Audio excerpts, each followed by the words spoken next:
Tryna dodge these beanies, I'm on the up block tryna dodge these cops. And I don't wanna hear that active, he's gone now, no he was not.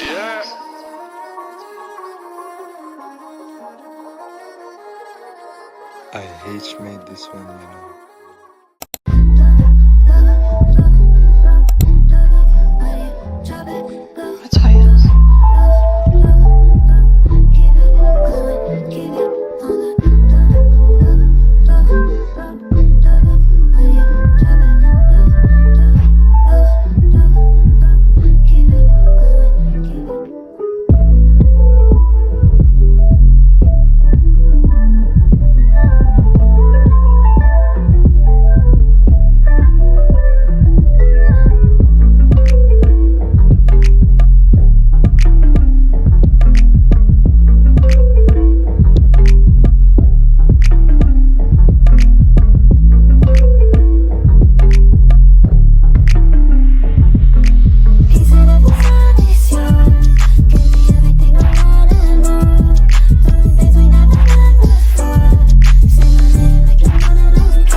That's how it is. I hate made this one, you know.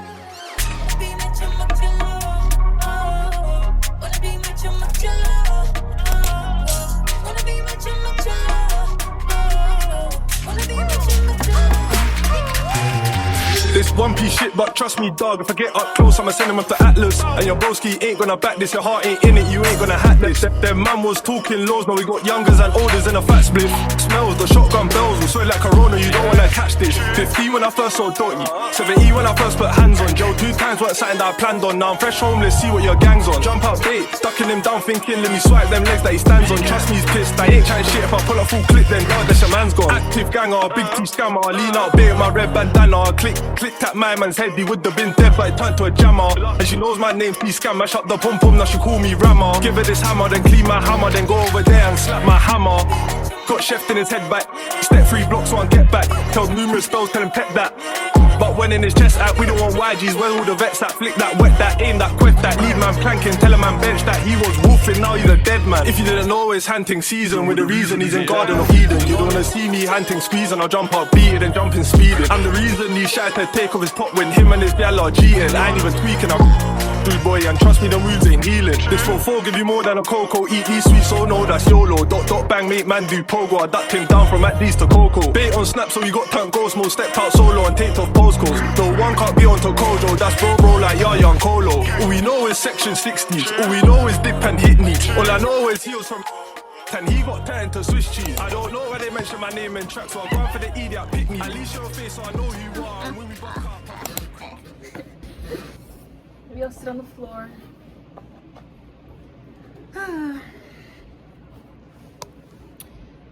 Anyways, big boobs. It's like just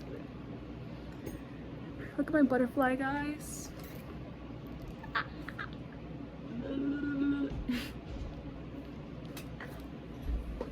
Just got my makeup, all that.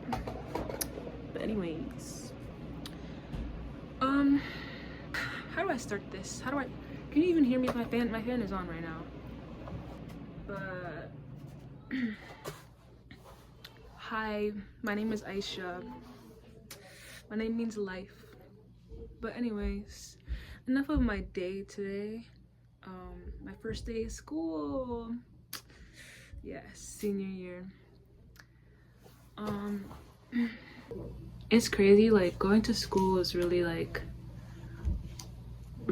cool in the sense that I don't really think a lot while I'm out, but then I just have a lot of reflections every single time because I commute to a whole city and it's very different than like the suburbs that I live in. It's very quiet here, not much happens.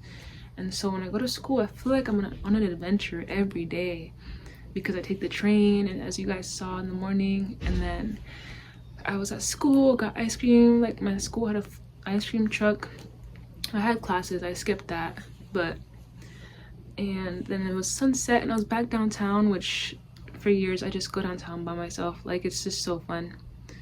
But I want to just talk about like my internal thought process, because not just but because I'm writing a book about it, and I guess this channel will be my series of each video, I guess, will be my like focus on a topic of which a chapter will be on in my book. And so today's topic was what I realized, the difference between doing something because you want to and being conditioned to do things for external pleasure. And let me break down my thought process with that. So basically, I'm a psychology major. So last year I learned about learning, and we learned that a lot of the habits that we do are really just conditioned, and a lot of it's like a scheduled program, basically. It's called like something scheduling, and basically we, like, for example, gamblers, they go with their money and they keep going back, and they could lose their money, but because of that one time that they didn't lose their money and they made a lot, they keep rolling the dice. And I was like, today as I was downtown, and I felt myself rolling the dice for external pleasure. And I'm gonna be completely transparent. I was talking to this guy, he had a motorcycle, and I was like, he was like, what did he say? He was like, oh yeah, you're so cool. Like, a lot of people out here are just like, they have ulterior motives. And I was reasoning about that. I was like, well, I have an ulterior motive. I want to ride your motorcycle. But anyways, wait, side quest, because I got this leather jacket and I'm obsessed. I thrifted this. It's literally like, hold on, I feel so cool with this on, no lie ski. It's like huge, but I'm gonna put some lip liner on because I want to. Anyways, what I was saying was, so I was talking to him and I was like, I have an ulterior motive. I want to ride your motorcycle. And he was like, okay, let me finish doing this thing and then I'll come get you. And I was like, okay. So I walked down to the cafe that you saw that I went to, and it's called Le Tour Le Jour. And it's super cool, freshly baked stuff. I ate that, like, it was olives, tomato, cheese, the pastry thing. It was so good. And my boba, oh my god, my boba was gas. But basically, I'm sitting in there, right? And like the next train is 7:52, and that was my original plan, right? To catch that. But then I was like, oh, I'm gonna wait for him and we're gonna go, like, a crazy sunset, we're gonna just have a great night, do whatever. Or I'm just like, my intention was to just ride the motorcycle for a bit with him and then go home on the next train. Cause a part of me, like, is so, like, I don't know, spontaneous like that. But then I'm sitting there and I'm like, but I'm sitting here really just waiting if he will hit me up, because he took my number down. I'm just gonna wait to see if he hits me up or not. And do I want to weigh my own happiness and my own plans as a gamble on if he's gonna hit me up and call me and miss my train and have to wait for the next one an hour later in case he hits me up so that I could potentially have fun? Like, and it all ties back to like my psychology understanding of it, is like, why am I externalizing my happiness and my plans instead of just honing in on my plan that I had, going to this cafe, going to get boba, going home at this time, and finding true peace and contentment in that instead of relying on the external for maybe he hit me up, you know? And then because it's also on the other end, I'm spilling my business. Sorry. Okay, let's move again. Well, I'm gonna take off this jacket now because it's hot. But hey, 1 second while I put this back on this thing. Doo-doo. Oh well. Okay.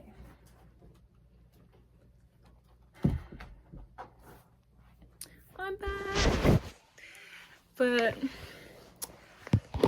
basically, I was like, on the other end, this conductor is a cute conductor, and I know that he's on this certain train at a certain time. I think I'm just like hoping he's there. But so on the other end, I was like, okay, it'll be perfect. I'll hang out with this dudes doing motorcycle.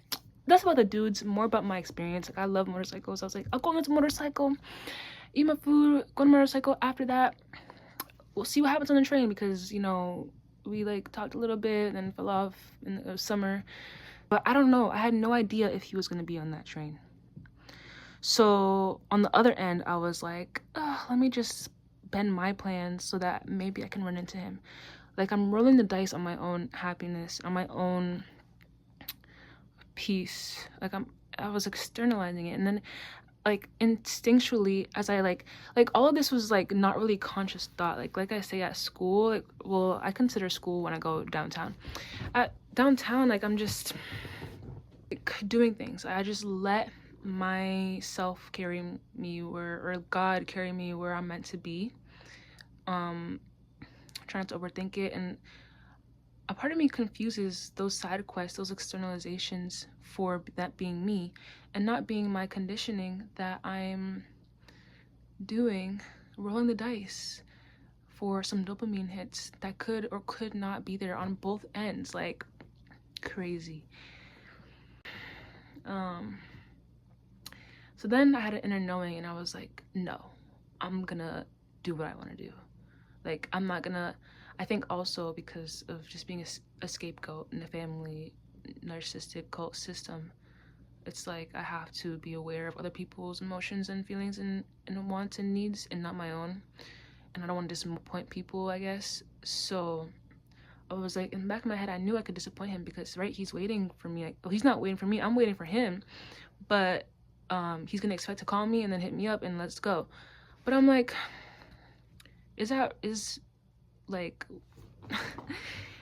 is potentially experiencing what I'm gonna experience, a motorcycle ride in the city,